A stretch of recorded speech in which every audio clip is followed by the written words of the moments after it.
It's another Raw video from your favorite YouTube Scout Draft Raw Authentic, and today we're going to talk about the top linebackers in the 2019 NFL Draft. Now, when I'm talking about linebackers, it doesn't matter if I'm talking about middle linebackers, outside linebackers, whether they are the Sam or the Will, strong or the weak side, or if I'm talking about even 3-4 linebackers that literally could only play linebacker or an edge guy in a 3-4. Like they're not big enough to be a hand on the dirt type of defensive end type of guy. So we're going to talk about all of those type of linebackers, every linebacker that you can think of. So now, let's just get into it. Now, I studied about 14 guys in this class already. These 14 guys are the consensus, like, top guys that should be chosen within the first 4 rounds. Obviously, some of these guys will go in, like, the 5th round, and you're going to get maybe a 6th or 7th or stuff like that. But the consensus guys that are looked at to go in the first 3 rounds, maybe drop into the 4th. So let's start with Devin Bush from Michigan. Sideline to sideline defender. Sometimes he can be a little bit overly aggressive. And on tape, it was kind of weird because even though he's one of the fastest linebackers in this draft, he didn't look as fast sometimes on tape. It was like an inconsistent with his speed. And even though you say, well, how can you say that he's a sideline defender? Well, that's the inconsistency I mean. The simple fact is that he can get to guys on the edge, but it was some situations where maybe it was like in a chase down situation or stuff like that where his speed didn't show up as well. He's a guy that's kind of a natural playmaker though. I like his ability to be able to kind of blitz and get after the quarterback, even at the middle linebacker position. I like his instincts. I think that he has solid instincts. Is not the best in this draft, but is really, really solid. And and there's a lot of things to like about him overall. I think that because he used to be a safety, he does have the ability to drop back in coverage. So that's a huge thing when it comes to a guy like a Devin Bush. And then going to the other guy, Devin White. Devin White, I'm not the biggest fan of. And the reason being is because he's small, but yeah, he's got the speed. The things that to not like about him are huge things for a linebacker. That is shedding blocks, that is tackling, and that is instincts. And he takes bad angles. For a guy that's looked at as possibly being the top linebacker in this draft class, how in the world are you the top linebacker because of your athleticism and your speed? And because you hit hard when you do get a chance to hit. But then when you look at everything else, when you think about what it takes to be a linebacker, coverage skills, instincts, taking on blocks, angles. I mean, the simple stuff that makes a good linebacker, he can't do. So Devin White is one of the linebackers in this draft class where he's just overrated to me, and I don't understand what's the hype about him.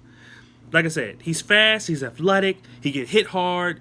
You know what I mean? He could, yeah. I guess he's okay in coverage. I mean, I didn't really see him much in like kind of dropping back and being dropping back 1-on-1 with a tight end or anything like that. But or some crossing routes. I didn't see it as much when it came to him. He was kind of in front of the crossing route instead of behind it a lot of times. But overall, there's not a lot to really like about Devin White.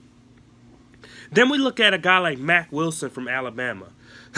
I kind of like Mack Wilson a little bit more than the Devin White. He's willing to take on blocks, but he doesn't shed well. And that's the biggest thing. Like, being able to shed is a huge thing. Now, there's a difference between taking on blocks and shedding blocks. At least I know Mack Wilson will literally take on the block. When I see Devin, he won't even take on. He will try to use his athleticism to get around and get washed out. The thing that Mack Wilson definitely needs more is aggression.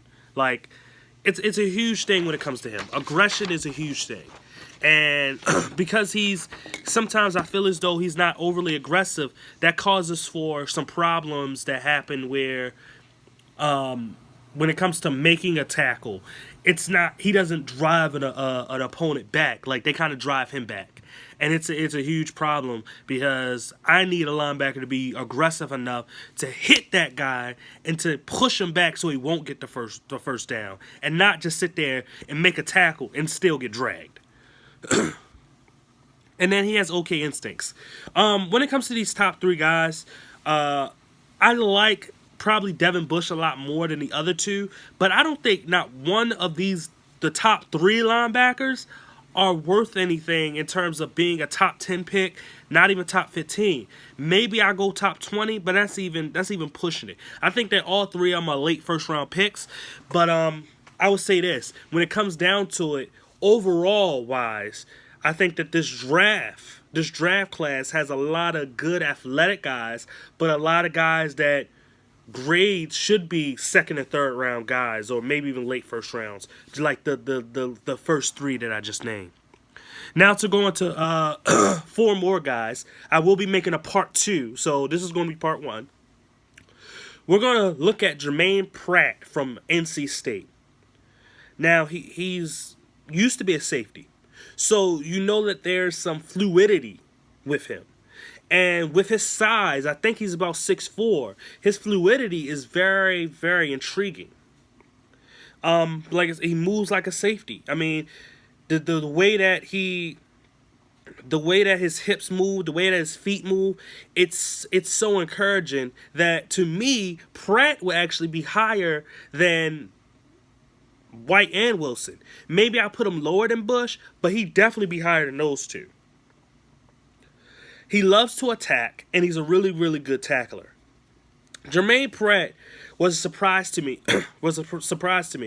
Because when I looked at the first three guys and saw that they weren't as good as being advertised, I'm thinking to myself, man, this whole class may not be as good. But we all know there's always guys that get passed over, or late round guys that end up being better than some of the top guys. So, and not to say he's a late round guy, but he's not going to be a first round. But I definitely see him. He's definitely be the next one to go of these linebackers, a second round pick, definitely. And anybody that gets him, I think that he's, obviously he's better at being a will linebacker in a 4-3. I don't know if he can play a 3-4. I think that because he loves to attack, he probably would be a solid guy in the middle linebacker in a 3-4 system, especially being the counterpart to having a guy that can drop back in coverage, having somebody next to him that can probably be a really, really good downhill first two downs type of linebacker. But I really, really like Jermaine Pratt and what he brings. He is a natural middle linebacker, but his other position definitely be a will. And I think that he could be a really, really good player in the NFL. Almost thinking of who's the dude from the Colts? Darius Leonard. Almost thinking of him. Now, Darius Leonard was obviously, he was a playmaker, and he did a lot more than a guy like Jermaine Pratt did. But thinking of the naturalness of this player as a linebacker, that's what you're going to get. Now, the next person on the list that I'm going to talk about is Vashawn Joseph. I love Vashawn from Florida. He's a little undersized. He's around like 220. But the dude plays with so much energy. If you have seen my videos before and I talk about defensive players, I talk about energy. This guy plays with a lot of energy. He loves to attack, just like Jermaine Pratt. He knows how to shoot gaps, and that's a huge thing. Knowing how to shoot gaps, it reminds me of my cousin Micah Kaiser that got drafted by the LA Rams. One of his best traits was knowing how to shoot gaps, and it will translate into the NFL. Shooting gaps causes for obviously tackles behind the line of scrimmage, and that's a huge thing when it comes to him, especially because he already has the speed to be able to do it. And with his shooting gaps, he's a good blitzer. And like I said, he already has that good speed. So he's a really, really good player that's going to be underrated. Another will type of linebacker that, and he's a definite will. He's not a middle. He's another definite will type of linebacker that should be pretty good in the NFL. Next on my list is a guy that I think will probably be a strong side linebacker. Maybe he can play middle linebacker. I wouldn't put him at will. It's Trey Lamar from Clemson. He plays with energy. I love the energy he plays with, but he doesn't have much impact on the game. When it comes to getting sacks, interceptions, forced fumble, he doesn't. And then sometimes he's out of the play. Like there's not a lot of impact when it comes to him as a player. And so, it's kind of hard to really judge him and to really kind of place him at of where he's at in the top 10 or whatever of linebackers in this draft. I would put him in top 10. I'll put him between 8 to 10. Where he's a solid linebacker, but I don't think he's that great. there's definitely linebackers that are higher than him. He's probably the 10th best linebacker in this draft, to be honest with you. But overall, he's not better than a guy like a White or Wilson. And obviously not Pratt, Joseph, or Bush. And he won't be better than the guy I'm about to name next, but, you know, he plays with energy, and that's what I like about defensive players, is playing with energy. Last guy on my list is Tavon Coney from Notre Dame. Now, I still got to watch Drew Tranquill, so when I do my part 2 video, I won't be naming Drew. But when I saw Tavon Coney, man, the ability to shed blocks, pretty good. Now, sometimes he can still get pushed out of the play, but the willingness, and he does have the ability to do it, and that's what I like. He's instinctive. I thought that he was probably one of the more instinctive players or linebackers in this draft. Very solid tackler. And overall, you know, when I looked at him as a player, one of the things that kind of, I like what I saw, but kind of was a little bit, you know, deterrent for me, was that he wasn't explosive, if you know what I mean. Like, I wanted to see more pop. I wanted to see more, I guess, energy out of him. And he kind of looked big and stiff sometimes.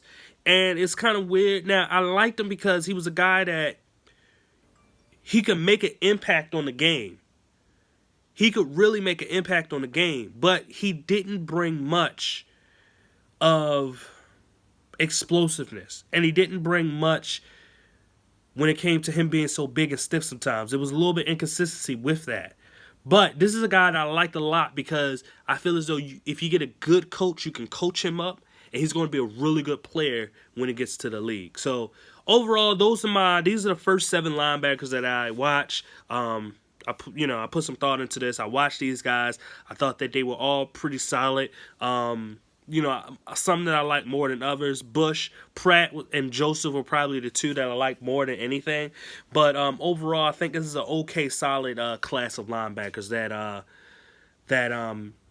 I think, you know, obviously you're going to get a good player out of these type of guys. You're at least going to get one. There's at least 1 or 2 good players out of the names that I just named. So overall, this was part 1 of the top linebackers. Join me for part 2 in my next video, and I'm telling you, you won't be disappointed. Thank you. Goodbye.